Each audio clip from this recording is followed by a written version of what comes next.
Actor, motivational speaker और पहलवान, ये सब खूबियां एक ही व्यक्ति में आमतौर पर मिलती नहीं है। लेकिन हम आज आपको ऐसे व्यक्ति से मिलवाने जा रहे हैं जिनमें एक साथ ये सारी खूबियां हैं। संग्राम सिंह, जिसे कहते हैं कौन? संग्राम सिंह। जी हाँ, कैसे हैं आप? मैं बहुत अच्छा हूँ भाई साहब। पहले तो मैं आपको बहुत दिन से जानता हूँ, ये बड़ी अच्छी बात है क्योंकि जो कुश्ती में आपका योगदान है बहुत अमूल्य है। और ये आप सबकी दुआ है, आप सबका वो है कि हम ये सारी चीज़ कर पा रहे हैं। अभी मैंने जिक्र किया एक्टर, मोटिवेशनल स्पीकर और पहलवान। आपको नहीं लगता कि आजकल कुछ एक्टर वाला जो तत्व है आपका वो थोड़ा सा सबसे आगे निकल गया है, पहलवानों से भी आगे निकल गया है? अब पता क्या है कि वो पुरानी कहावत है ना कि कबीर कुआं एक है, पानी भरे अनेक। हाँ, बर्तन में ही भेद है, पानी सब में एक। क्या बात है। यानी आप कहना चाह रहे हैं कि दोनों में लिंक है आपस में, एक्टिंग में और पहलवानी में। तो क्या है कि हम सभी एक्टर हैं, बचपन से एक्टिंग करते हैं। स्कूल में जाते हैं, कम पढ़ते हैं, वहाँ पे एक्टिंग करते हैं। और हम तो वहाँ से आए कि हमें घर वाले पीटते थे, पड़ोसी पीटते थे, स्कूल में फिर मास्टर पीटते थे, फिर घर वाले पीटते थे। तो जहाँ जहाँ परमात्मा ने मौके दिए, मौका मिला कुश्ती करने का, छोटा सा पहलवान बनने का, अपने देश के रिप्रेजेंट करने का, वो किया। मेरी लाइफ में भाई साहब जो मेरा मोटिवेशन है ना, मेरा रिजेक्शन है। पहले मैं कुश्ती में रिजेक्ट किया गया वहाँ पे, क्योंकि मैं इतना था नहीं सही। फिर मैं मोटिवेशनल स्पीच में आया, वहाँ पे रिजेक्ट किया गया। टीवी पे आया तो रिजेक्ट किया गया, फिल्म में आया तो रिजेक्ट किया गया। यार इसको पता ही नहीं यार। आप देखिए, आप जो रिजेक्ट कुछ भी कहते रहिए, लेकिन सच्चाई ये है कि उड़ान जिंदगी की आपकी फिल्म रिलीज होने वाली है। हम तो बड़े उसको लेकर उतावलापन हमारे अंदर था, क्योंकि हमने तो अभी तक दंगल देखी, सुल्तान देखी। आपकी दंगल और सुल्तान से कितनी अलग है ये पिक्चर? देखिए, दंगल सुल्तान जो आमिर जी ने, सलमान जी ने फिल्में की, वो बहुत बड़ी फिल्में थी, बजट वाइज, स्टार वाइज, हर उसमें। ये उड़ान ज़िंदगी की ये फिल्म है, एक OTT पे रिलीज़ हो गई है ये। मगर इसमें अच्छी चीज़ क्या है कि इसमें आपको रेसलिंग वो देखने को मिलेगी जो आपने दंगल सुल्तान में मिस की है। दंगल सुल्तान में आपने वाव मूव देखे हैं, ऊपर से मारना है, इसमें आपको रियल रेसलिंग मिलेगी। यानी जो आप ग्रीको रोमन शैली की कुश्ती में जब नेशनल कैंप में थे और वर्ल्ड चैंपियनशिप में आप भाग लिया करते थे, जी, जो मिट्टी कुश्ती दंगल खेलते थे, मिट्टी के दंगल खेलते थे, इसमें और पुलिस गेम्स में भाग लेते थे, मेडल जीतते थे, रांची नेशनल्स में मेडल जीतते थे। मतलब वो वाले दौर में आप पहुंच गए वापस। वो वाले दौर में पहुंच गए, और उस दौर से ही पहले पहुंच गए। जब पहले दंगल में आते थे ना, 50-100 रुपये से हमने कुश्ती लड़ना स्टार्ट किया था। 50-100 से स्टार्ट किया, फिर धीरे धीरे आगे पहुंचे। तो इसमें और शूटिंग उन सब बच्चों के साथ हुई है जो एक्चुअली में नेशनल मेडलिस्ट हैं, अपनी कंट्री के लिए खेल रहे हैं। तो इसमें कुश्ती आपको जेन्युइन देखने को मिलेगी। तो सोशल मैसेज क्या है इस पिक्चर का? क्योंकि बहुत लोगों की उत्सुकता होगी। सोशल मैसेज इसका ये है कि भैया ज़िंदगी में कितनी दिक्कत आए, कोई परेशानी आए, कभी हार मत मानो। ये भी एक कहानी एक बच्चे की है जो ज़िंदगी में कुछ करना चाहता है, मगर किसी कारण से उतना सक्सेस नहीं हो पा रहा है। उसके परिवार उसके अगेंस्ट है, उसकी समाज उसके अगेंस्ट है। हमने ट्रेलर में देखा आपके जो पिताश्री बने हैं, सुल्तान फिल्म में भी उन्होंने पिताश्री का रोल। हाँ, नवीन जी इज सुपर एक्टर। और यही कह रहे हैं आपको कि भैया छोड़ ये सब, क्या कुछ नहीं रखा हुआ इन चीज़ों में। तो नवीन जी और एक बाप बेटे की बहुत इमोशनल कहानी है। तो नवीन जी जो मेरे फादर साहब बने हैं, वो कहते हैं कि भाई कुश्ती में कुछ नहीं रखा, कोई नौकरी वोकरी कर, ये बहन की शादी करनी, घर चलाना है। तो समस्या आमतौर पे आती है। तो फिर एक टाइम होता है कि वो मेरे फादर साहब कन्वेंस होते, तो उनकी डेथ हो जाती है। तो फिल्म बहुत इमोशनल भी है। पहले शॉर्ट फिल्म बनने वाली थी, फिर बड़ी फिल्म बन गई, इंटरटेनिंग भी है। और इसमें वो सारी चीज़ हैं जो मैसेज के साथ एक चीज़ होनी चाहिए। और मैंने इसके लिए फिल्म के लिए वेट घटाया, होम टाउन में शूट किया, और फिर से मैंने पहलवानी को जिया। वहाँ पे मैं लंगोट पहनता था, जांघिया पहनता था। आप यकीन करेंगे, सुबह से शाम तक मैं 3 कुश्तियाँ लड़नी होती थी, मैं ऐसे ही उसमें घूमता था, लंगोट जांघिए में, उसमें कुश्ती लड़ता था। लेकिन अब वो बैलगाड़ियों को, बैलों को चराना और गांव खलियान में घूमना, मिट्टी की कुश्ती में लोटपोट होना, ये सब बातें जो है अब बहुत पीछे नहीं छूट गई थी आपको, जिसको आपको लगा कितना चैलेंजिंग था उसको दोबारा से रिवाइव करना? बल्कि मैंने तो रिवाइव कर लिया, जो आजकल के बच्चे तो दूर जा रहे हैं इनसे। तो जब मुझे याद है कि हल जोतने वाला सीन हो, कि आजकल हल नहीं मिल रही, या फिर बाकी चीज़ें हो, बाकी चीज़ें नहीं मिल रही, फिर हमने सारी चीज़ें ऐसे कर करके उस देख देख के ये करना, चाहे चारा काटना है या फिर गांव में जाना है, और ये फिर गांव का सीन है। तो आप यकीन करेंगे, फिल्म 2002 की कहानी है ये। अच्छा, तो नेशनल कैंप में थे आप। ये फिल्म 2002 की कहानी है, और 2002 का इको एरिया करने के लिए फिल्म में बड़ी दिक्कत थी, क्योंकि आजकल मॉडर्न हो गया सब कुछ। तो इसमें आप टेम्पो देखेंगे, इसमें बाकी चीज़ें देखेंगे, दूसरी चीज़ें देखेंगे, तो ये फिल्म पुरानी है कि तब ये चीज़ें कैसे होती थी, कैसे एक फाइट होती थी, कैसे आगे होती थी। तो जैसे फिल्म की शूटिंग के लिए घर देखा जो 1987 का बना हुआ था, जिसमें अब तक काम नहीं चला था, तो उस घर में शूटिंग कर रहे थे तो डर लगता था कि गिर ना जाए। अच्छा। तो कई सीन ऐसे होते थे वो। बाकी देखो, रेसलिंग का अलग मज़ा है, एक्टिंग का अलग मज़ा है। अब मेरे कई गाने भी आने वाले हैं जो बहुत मोटिवेशनल हैं, कुछ लव सॉन्ग हैं, कुछ। हरियाणा गवर्नमेंट ने भी शायद आपसे अप्रोच किया इस बारे में? नहीं, सीएम साहब मेरे बहुत अच्छे मित्र हैं। क्या बात? हमारे खट्टर साहब, हाँ खट्टर साहब। तो खट्टर साहब कहते हैं संग्राम जी, यहाँ के यूथ के लिए आपको कुछ करना चाहिए। तुम कहते थे सर मैं क्या करूँ? बोला यहाँ का यूथ नशे में है या गैंगस्टर टाइप वो करता है, बदमाशी वाले गाने सुनता है। तो फिर मैंने सोचा कि यहाँ के लिए कुछ करना चाहिए। तो मैंने बहुत अच्छे गाने किए हैं, जो नए बच्चों ने 20-20, 22-22 साल के बच्चों ने गाने गाए, लिखे हैं उन्होंने।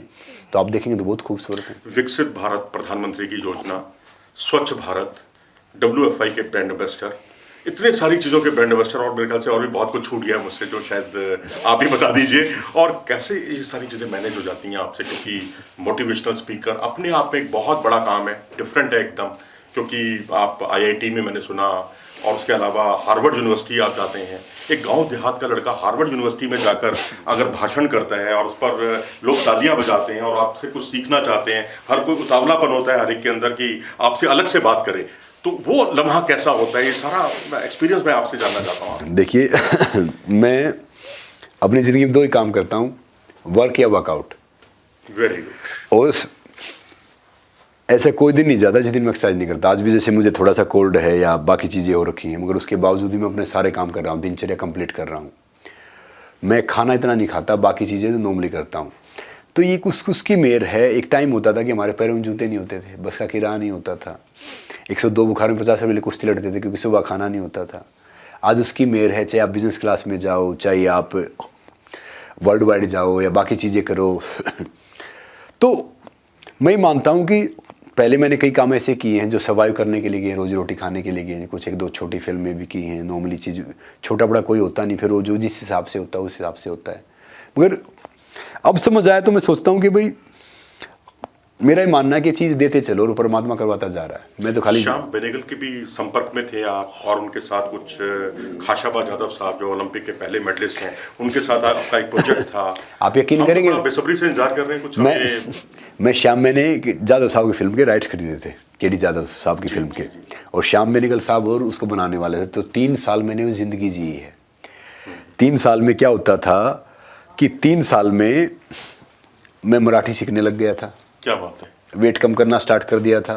यादव साहब कहाँ से पैदा हुए, क्या बोलते हैं, उनके परिवार इतना जानता जितना मैं उनके बारे में जानता हूँ। क्या बात है। उसके बावजूद वो फिल्म नहीं बनी, बाकी और एक कॉन्ट्रैक्ट साइन था कि भाई आप दूसरा काम नहीं कर सकते। मगर मैंने उसको बहुत पॉजिटिव लिया कि इस इंसान से मैंने बहुत कुछ सीखा ज़िंदगी का, ये सारी चीज़ सीख ली। भले ही फिल्म बनी नहीं बनी, अब उसको नागराज जी बना रहे, मराठी फिल्म बना रहे, नागराज मुंजुले जी।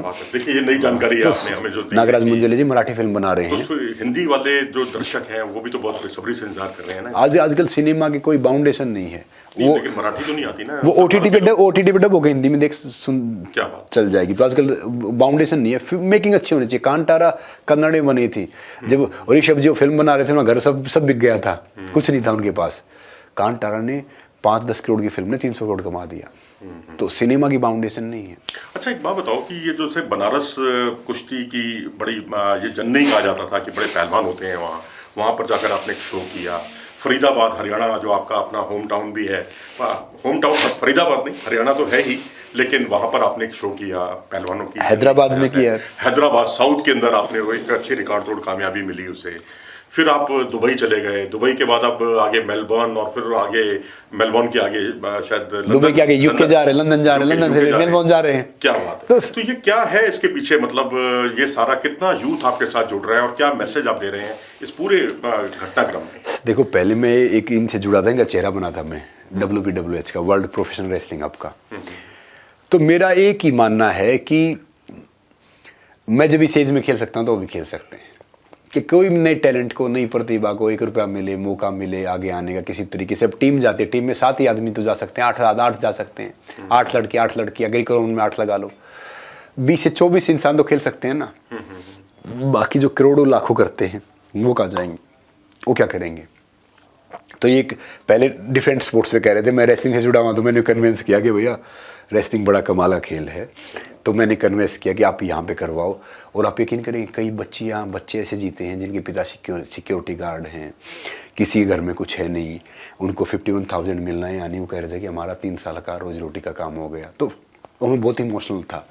मैं तो वहाँ जाता था कि सिर्फ प्राइज़ देने के लिए, डिस्ट्रीब्यूट करने के लिए, मगर और मैं वाराणसी गया तो पीएम साहब का वो क्षेत्र है, हमें बहुत, मैं आभार व्यक्त करूंगा सबके, वो जज से लेके एसडीएम से लेके सब ने बहुत व्यवस्था करवा दी। फिट इंडिया जो हमारी फेडरेशन अभी थोड़ी सी वो चल रही है, फिट इंडिया ने हमें सपोर्ट किया और सारे प्रोग्राम इतने सक्षम सफल हो गए। दुबई में इनफैक्ट मैंने मैच खेला तो दुबई का मैच, दुबई स्पोर्ट्स काउंसिल है, फिट इंडिया है, इवन सब कुछ वहाँ पे इन्वॉल्व था। अच्छा। तो मेरा ये मानना कि मुझे हजारों बच्चों के मैसेज आ रहे हैं मेरे मैच खेलने के बाद कि भाई हम तो छोड़ देते, हम फिर से करेंगे। नहीं, कैंसर पीड़ितों के लिए भी आपने पैसा इकट्ठा किया और ये सब इसके जरिए आप एक सोशल अवेयरनेस का काम कर रहे हैं। 2016 में मैंने एक मैच खेला था मोहाली में। जी, बहुत अच्छा रिस्पॉन्स आया था। बहुत मोहाली में 40-42 लाख रुपए आए थे और हमने सारे कैंसर ट्रीटमेंट में दे दिए थे क्योंकि वहाँ पे बहुत कैंसर का वो है।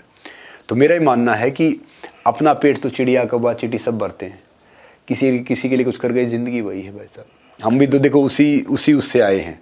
एक टाइम मुझे आज भी याद है कि एक निक्कर होती थी खाकी, सफ़ेद कुर्ता होता था, वो फट जाती थी हमारे, कभी यहाँ से कभी वहाँ से। तो जब अनाज होते थे ना तब एक ड्रेस आती थी। फट तो आज भी गई है। आज पता है, आप यकीन करेंगे, सुनो यकीन करेंगे, ये मैं गया और ये फटी हुई ना, पायल जी ने क्रेडिट कार्ड 25-30 हज़ार रुपये ले आई है। अब मैंने कहा भाई इतने रुपया घी खाते तो फिर कुछ पहले जरूरत थी नहीं। तो ये आजकल डिफरेंट है और ये है ना इतनी फटी हुई थी, यहाँ से ज़्यादा फट गई। तो मैंने कहा और ज़्यादा फैशन हो गया, मैंने और उंगली दे के फाड़ ली। अच्छा, एक चीज़ बताओ कि आप जब भी कहीं बाहर जाते हो तो आपके साथ में एक डिब्बा होता है। मैंने उस दिन आपको रंगे हाथों पकड़ लिया, आप उस डिब्बे में से अपनी सब्जी में कुछ डाल रहे थे। मैंने कहा यार ये क्या चीज़ है भाई, क्या जरा उसका रहस्य खोल दीजिए आज। मैं कहीं भी जाता हूँ तो गाय का देसी घी अपने साथ रखता हूँ, मैं शुद्ध शाकाहारी इंसान हूँ, अपना गुड़ अपने साथ रखता हूँ, अपनी हल्दी नमक अपने साथ रखता हूँ देसी। क्योंकि क्या है कि जैसा खाओगे आपन वैसा होगा मन, जैसा पियोगे पानी वैसे निकलेगी वाणी, जैसी संगत वैसी रंगत। और देखो उम्र चाहे कितनी हो, अब इससे जुड़ा बहुत प्रेशर था तो थोड़े ग्रे हेयर हो गए, मगर मेरी बायोलॉजिकल एज बहुत कम है, मतलब बॉडी एज बहुत कम है। बायोलॉजिकल एज जो मतलब उम्र चाहे कितनी हो मगर बॉडी एज और ये एज मेरी बहुत कम है। तो एक्टिव रेसलिंग के बाद एक लंबे समय के बाद 2017 में उतरना, बीच पे आपने कॉमनवेल्थ जो प्रोफेशनल पेशेवर रेसलिंग है वो की, उसमें जीते आप, साउथ अफ्रीकन को हराया, अमेरिकन को हराया। फिर उसके बाद आपकी दाल कटोरा में मैंने तो कुश्ती वो देखी भी और बहुत अच्छी भी लगी मुझे वो वाली कुश्ती, जिसका मैंने आपको स्पेशल आकर कॉम्प्लीमेंट भी दिया था, आपको याद होगा। तो मैं जानना आपसे ये चाह रहा हूँ कि ये सारी चीज़ें जो आप कर रहे हैं उम्र के बढ़ते हुए पड़ाव में कितनी चैलेंजिंग है, कितना आपके स्टेमिना बनाए रखने के लिए, ठीक है मैंने देखा आप 1-1 घंटा भी आप ट्रेडमिल पे दौड़ते हैं, क्या इतना काफ़ी होता है? नहीं, इसके लिए बहुत कुछ करना पड़ता है। और दूसरा मैं आपको बताऊं कि आप मुझे बोलो कि ओलंपिक चैंपियन से कुश्ती लड़ती है, मैं बोलूँगा कि 1 मिनट लड़ूंगा जी। मैं हार जीत सफलता असफलता में बिलीव नहीं करता, मैं उस प्रोसेस। आप तो कहा भी करते हैं ना चैंपियन वो नहीं होता, वो बताइए दीजिए अपना जुमला। मैं सफलता असफलता में बिलीव नहीं करता, मैं उस प्रोसेस का मजा करता हूँ, प्रोसेस में बिलीव करता हूँ। क्या होता है वो चैंपियन वो नहीं होता? और मैं एक बात हमेशा बोलता हूँ कि चैंपियन वो नहीं होता जो मेडल जीता है, ट्रॉफी जीता है, फर्स्ट आता है। चैंपियन वो होता है जो लगातार कोशिश करता है किसी फील्ड में, चाहे वो जर्नलिज्म है, चाहे स्पोर्ट्स है, चाहे वो एक्टिंग है, चाहे वो पॉलिटिक्स है, चाहे ब्यूरोक्रेसी, किसी भी फील्ड में चैंपियन हो जो लगातार कोशिश करता है। और मैं वही मानता हूँ, इसीलिए मैं ये जहाँ मुझे मौका मिलता है वो चीज़ मैं करता रहता हूँ। हो सकता है कि शायद आपको नई चीज़ में देखने को मिले जल्दी। क्या नई चीज़ होगी भाई, रहस्य से पर्दा उठा दीजिए, हमारी उत्सुकता बढ़ती जा रही है। क्या करने जा रहे हैं, एक मराठी फिल्म बन रही है, वो बात समझ में आ गई। इसके बाद आपकी अगला कदम क्या? दुबई के बाद क्या हम मेलबोर्न की उम्मीद करें? वहां पर एक दुबई के बाद आप इंग्लैंड लंदन की उम्मीद कर सकते हैं, लंदन के बाद मेलबोर्न है। ठीक। तो अब हो सकता है कि आपको रेसलिंग के सिवाय भी हम किसी दूसरे स्पोर्ट्स में एक्टिव दिखे। और एक क्रिकेट खेल रहे हैं आप? एक पहलवान है ना, कुछ भी खेल सकता है। अरे वाह। पहलवान है प्रथम, आवान माने हर चीज में। जो इंसान शारीरिक रूप से, मानसिक रूप से, कुश्ती से जुड़ा हुआ, अनुशासन रूप से प्रथम होता है, पहलवान होता है। उसके आसपास का ही खेल होगा ना? बिल्कुल उसके आसपास। बड़े बहुत सांकेतिक भाषा में आपने बहुत कुछ जो पहलवान सफल नहीं हुए ना, आज उस गेम में चैंपियन है। बहुत बढ़िया, वो खेल बहुत होगा। बढ़िया। तो चलिए, इन्होंने तो आज पत्ते तो पूरी तरह से नहीं खोले हैं, लेकिन हमें संकेत में, बातों ही बातों में बहुत कुछ कह दिया है। तो अब संग्राम सिंह को हम शुभकामनाएं देते हैं कि आगे इनका सफर और भी ज्यादा आकर्षक हो, रोचक हो और सबको गुदगुदाने वाला हो और सब लोग इनसे प्रेरणा पाएं। आप जुड़े हमारे साथ, बहुत बहुत धन्यवाद आपका। थैंक यू भाई साहब, नमस्ते, जय हिंद, जय भारत।